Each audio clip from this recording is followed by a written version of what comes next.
would all love to have some words from you, Miss Biggs. Come on up.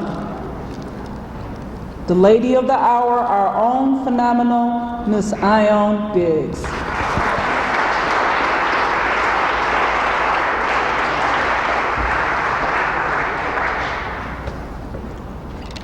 I don't have a prepared speech, for which you ought to be thankful. But I can't get over it tonight. And I want to share with you that one time I was a member of a social issues workshop at this very church, and one afternoon I was working in the basement on a voter registration project with a wonderful, wonderful member, Marvin Dress. And as we worked, he made this remark, and I must confess, I really resented it at first. He said, and these are almost his exact words, Ione, you know, I'll be glad when we get this voter registration project completed, but I'll be much happier when we start doing something about the war in Vietnam. And actually, I was kind of mad for a few seconds because there was nothing in the paper or on the radio or TV or in magazines about any war in Vietnam. In fact, I didn't even know how to find it on a map. But Marvin was very, very wise. He organized a group of people who wanted to learn more about it. And we began to have meetings in the homes of some of the members. And pretty soon, the meeting room in the basement of this church was filled with people from all over the greater Cleveland area coming to the Church of the Covenant to learn about the war in Vietnam. A lot of people didn't understand what our real purpose was, but we persisted anyhow. And we had meetings in different homes. And one very hot day, it was my turn to have the meeting. And I decided to have it on the front lawn of the Church of the Covenant, outdoors. And we all dressed in white, and we had a regular religious service, but we were praying for world peace. Sitting on the ground, down the street, in front of the Case Western Reserve, a demonstration was going on against the war. And there were police there. But much to our horror and surprise, all of a sudden, 2 zone cars zoomed into the parking lot of the Women's Speak Out right here and interrupted our beautiful service. And that was one incident. They took no action, of course. But later, a member of the church told me about a group called Women Speak Out for Peace and Justice. Her name was May Jordan, and I had never heard of it. But I began to attend their meetings, and then I got really involved in working for an end to that awful war. And it is there I learned so much that I have been given credit for tonight. But actually, there was one member, Frida Franion, and, oh gosh, I'm remembering, another woman, and you know who you are because I hugged and kissed you tonight. I told you that you had taught me so much about our military policy. And anyhow, I want to thank every single one of you. I want to thank the Church of the Covenant, all the speakers, all the artists, the children, and we have to keep going and praying and working together and doing everything we can to make this a better world. I had intended to bring some material about an issue I'm working on, but I hope everybody will keep in touch with us. You know, back in 1979, the United Nations adopted the Convention on the Elimination of All Forms of Discrimination Against Women, and a group that went to China to attend the Fourth World Conference on Women there in Beijing, China, began to work on a project to try to get the United States to adopt that particular UN issue. President Jimmy Carter signed it in 1979 and passed it on. It was adopted by the UN in 79. President Carter signed it in 1980 and passed it on to the Congress for adoption. To this date, it still hasn't been adopted by the United States.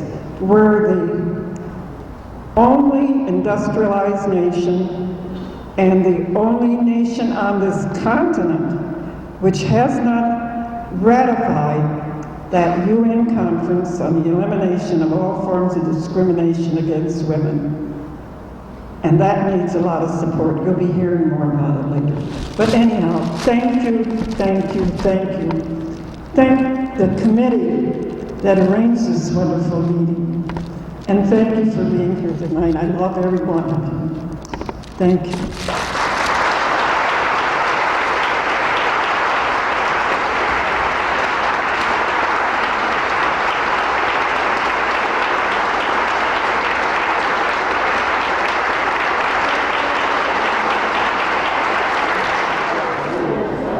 Looking at Wesley, those are the three I'm looking at, you know. I haven't made up my mind yet. I was sure, you know, I saw you tell Andrea and him, that we said hey. Yeah, okay, I will. Yeah. I will. Okay, Yeah. good. Nice to see you. Good to see you too. Oh, thank you. Oh, yeah. The best part about it was this year. Oh, yes, very much so. Very fine job. Thank you. Thank you. Stephanie, you were wonderful. Oh, thank you. So were you. I said, I got to get up here and get sassy like her. Hanging around my girls like this. Yeah. They'll make you Sassy. Oh, yes. Yes, it's definitely a sassy.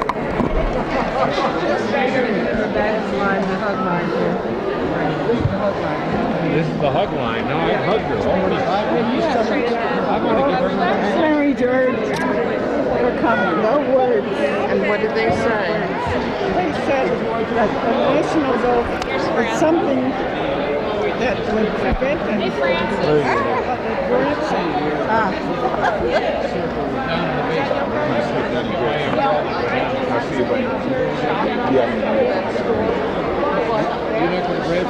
Just one more down in the grave.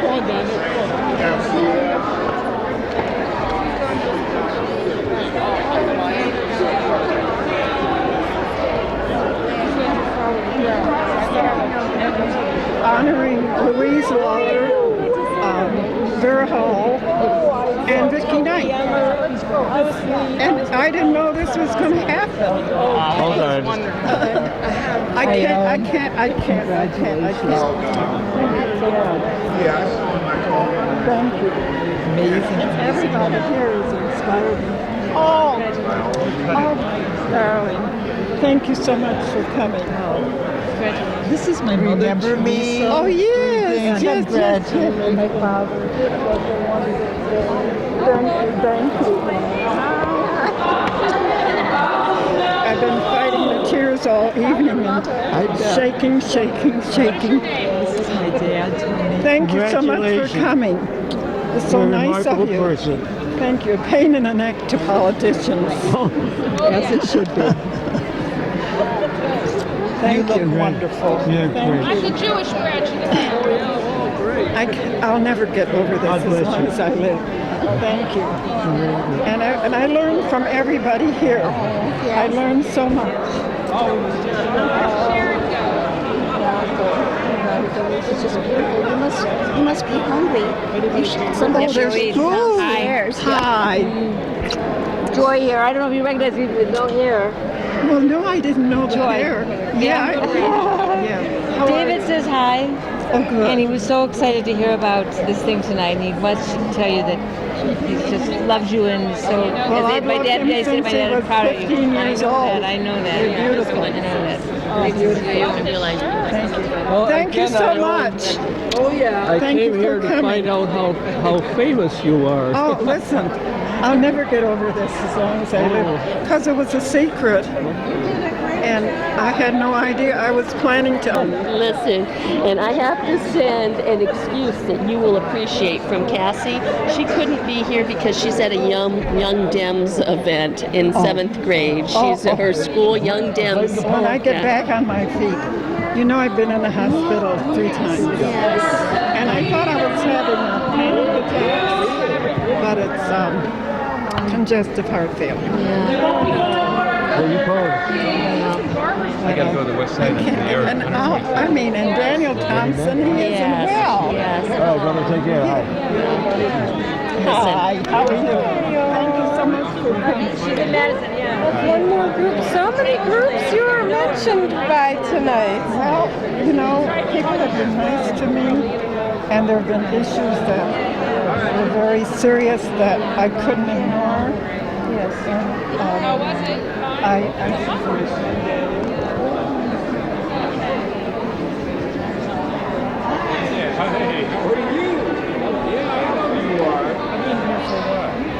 And then he was here too.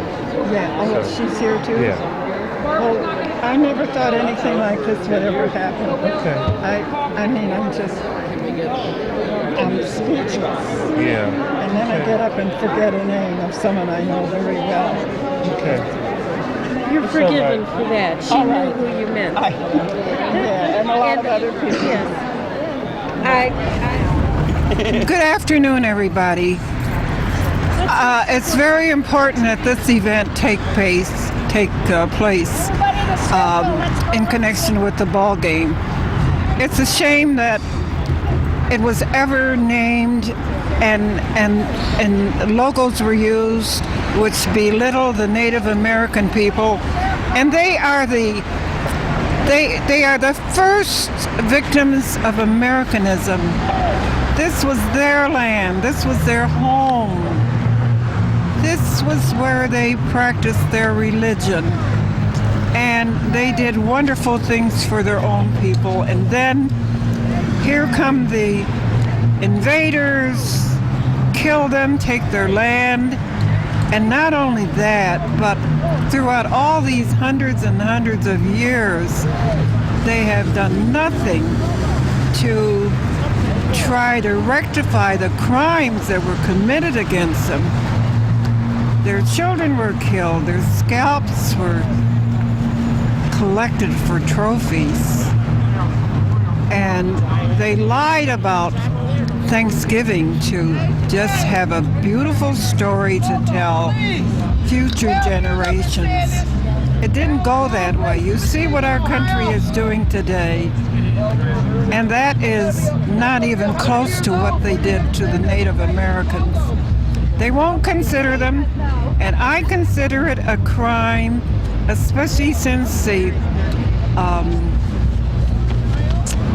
the museum over there in the University Circle, I can't think of the name of it, took the logo that criminal Chief Wahoo and installed it permanently in the building of the Western Reserve Historical Society building in University Circle, where students and children and visitors can come and see Chief Wahoo of all things.